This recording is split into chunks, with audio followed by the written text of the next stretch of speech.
Action! So how do you find a park up for the night in the UK? Where do you even start? Have you overnight parked in the UK? Is it something you want to try?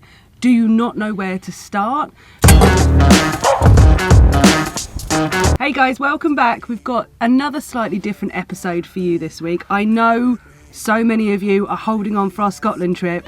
So are we. It's coming up 2-3 weeks away. Yeah. In the meantime, we thought before sharing any more travelling videos, we would follow on from last week. If you haven't checked it out, we did a review on Park for Night in Brighton, 4 of the best spots to overnight park in a city by the sea. This week, we thought we would talk you through how to find an overnight park in the UK. When we bought our van 4 years ago, we knew nothing about this. It was straight to a campsite, plug ourselves in, but soon adventure called and we discovered YouTube and van life and wild parking began. 4 or 5 years of doing this, we've picked up some tips and tricks along the way. We shall share those with you now. We use Park for Night, which is a great app that you can download. We use it for travelling around the UK. You log in, there's a map of the UK. People have gone on there, registered as a user, and then put their spot that they found on Park for Night. You can put pictures on there and a little review of the park up. But as we know with Park for Night, it is all user generated, which means you are relying on a lot of people's opinions. So one thing that we found is a spot that some people deemed a good overnight spot. When we arrived, not so much, because you can only share a set amount of pictures. Obviously attitudes and environments change, signs come up, go down. So Trist, being the tech whiz, Boy Scout. Yeah, both of those. We use Google Maps. So this is a little thing which I don't think people often think to overlay on Park for Night. So once you've found your Park for Night spot, you can then search on Google Maps, which then gives you the satellite image, which means that you can actually zoom down to road level and be able to look around the space that you're going to be in. You can look for signs, you can look for facilities. It just gives you an all-round view of the area. You know, what might look on Park for Night as a rural country spot, you turn up and it's actually a corner plot in a residential area. So it is good to check out Google Maps to overlay. I mean, often I think for us, we like to use a blend of both, because then you do have other people's experiences to rely on, combined with the visual of the area. You know, as much as these videos are us giving our knowledge as we see it, I'm sure there's plenty of information that we don't include. So let's chat in the comments. You know, as we say, we've been doing this for 4 years now. We've done England, Wales and Scotland. So we have a plethora of places and tips to share with you guys. So anything we don't include in this video, hit us in the comments and let's chat. Let's share some knowledge. Let's get you guys wild camping in your van.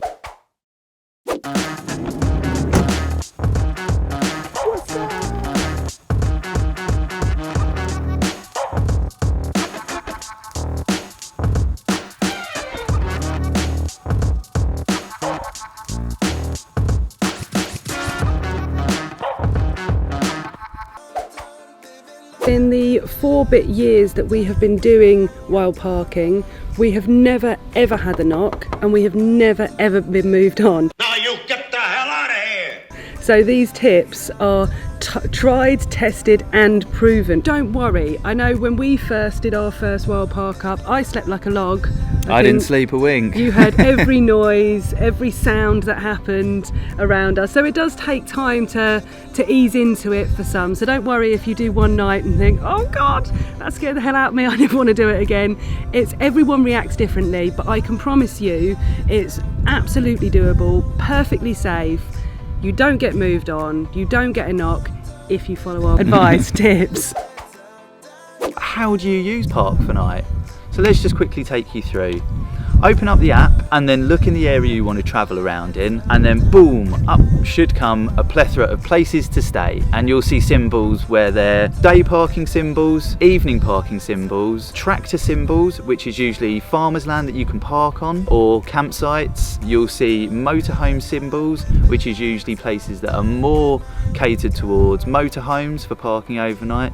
You'll see the odd 4x4 symbol, which is kind of, you need a 4x4 to access this. not so popular here in the UK. And you also get this little kind of gear icon where usually that's where you can kind of go and pick up free water. That might be from a town hall or from a petrol station, whereby they've been very kind in allowing people just to pick up free water. Look at all the different symbols and you can start planning your trip and figuring out where you want to go. So here's some tips that we advise you take when you're picking your first park for night. We have a few. I want to narrow these down to 5. I hope there will be just 5. Facilities. Many overnight parking will not have facilities. These aren't campsites, they're not set up for overnight, they're set up for overnight parking. So just make sure you're contained and bring a toilet. I highly recommend the pee bottle. It's probably the most simplistic way of having a facilities in your van, but the easiest to dispose of. So be aware, if you use a chemical toilet, they need to go into chemical waste, not public loos. That will ruin systems, so don't do it. If you carry something more compostable, then that does mean you're reliant on bins or something to find to get rid of it. We found a pee bottle and local toilets. It works really well. You'd be very surprised when you start vanning how many public loos there actually are around. So yeah, check out Amazon, get yourself a pee bottle. One of the main tips that we give out, try and arrive as late as you can at a park up and leave as early as possible. Now I think the mindset on that is to really minimise kind of how much you're using particular spots. It's kind of move in the shadows if you can, and then kind of no one knows that you've been there and you're not really disturbing anyone.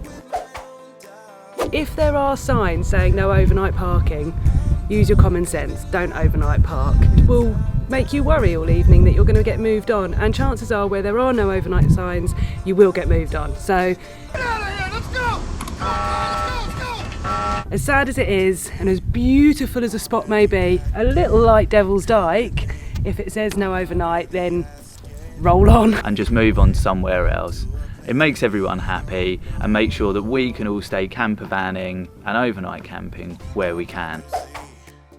Take your rubbish. Please take your rubbish with you. There's a saying, and I said it in the other video, which was take nothing but a picture and leave nothing but fingerprints. Take nothing but a picture and leave nothing but footprints. I love that. I think that's so cool. That is just, it sums up how the attitude to van life should be, and with the majority it 100% is. Leave a spot better than you found it. So our next tip is you can use Park for Night during the day. Although the app's called Park for Night, you can actually look on the app and there's a little either yellow or kind of orangey gold symbol that denotes that it's usually for a day park up, and then ones which are blue and white which show you that it's a overnight park up. If you aren't an overnight camper in these wild spots, or if you are, you can still find places to go during the day, and there's actually a lot of amazing places like where we are at Devil's Dyke that you can stay during the day. So as we can see here at this park up, there's no overnight camping, there's no fires, you can stay here all day. If you're in a camper van, whether you're in between your evening spots or you're going from campsite to campsite, you can come up here, enjoy these beautiful views. There's a plethora of walks and you can come and hang out here for the day just by looking on Park for Night. The top piece of advice that we could give: if you're not comfortable with where you've parked up, move on. You don't get any points for staying somewhere that you're not comfortable. If you're by yourself or if you're with your family or travelling as a couple, if one of you is not comfortable with where you're staying for whatever reason, trust your gut. And there are times we have moved on. I mean, I think in one time in Wales, we drove an additional hour just to feel comfortable, but for the 8 hours you were staying somewhere, that hour is nothing. It's worth it for the peace of mind, and normally you can trust your gut instinct. It teaches you well, and after you've been travelling for a while, you learn things on the road. So yeah, not comfortable, move on. Hopefully you have found these tips and tricks of some use, and it will encourage some of you to get out there maybe and explore in a way that you haven't before. Hopefully we've answered some questions. As we said, let's make this video about a conversation, so if there's anything we haven't included, drop us a comment and let's see what other knowledge we've got up here to share with you guys. It would mean a lot to us if you subscribe. It's just the little click of a button. If you have a Gmail account, you're in, it's free, and the difference it makes to 2 people's day is quite amazing. So yeah, give this video a like. Get out campervanning. There's loads of countryside in the UK. Why not check it out? So much to see in England, Wales and Scotland. It's unbelievable, and Park for Night can just make that a little bit easier with the addition of our tips and tricks and using Google Maps as well. So hop in your van, car, or get on your feet and get out there. Don't forget to like and subscribe to the channel and share this with someone you love, because they might want to start campervanning or they don't know about Park for Night and it might be super helpful to them. But until next time, folks, we'll catch you later. Bye for now. Bye.